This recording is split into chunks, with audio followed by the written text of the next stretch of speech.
سفارت خانہ پاکستان یونان نے ایوانینا شہر میں 2 روزہ کاؤنسلر کیمپ لگایا، جس میں پاکستانی شہریوں کو کاؤنسلر خدمات دی گئیں۔ تفصیلات اس رپورٹ میں۔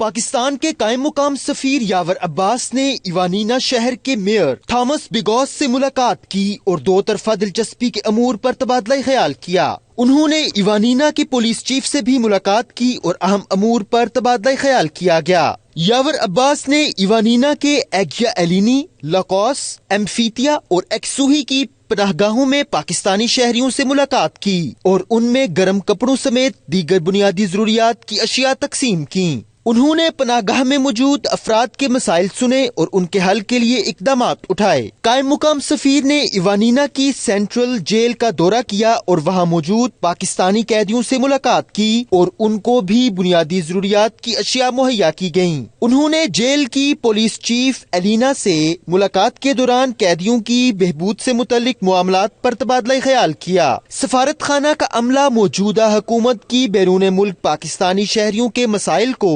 ترجیحی بنیادوں پر حل کرنے کی پالیسی کے تحت یونان کے کونے کونے میں موجود پاکستانی شہریوں کی مدد میں مصروف عمل ہے۔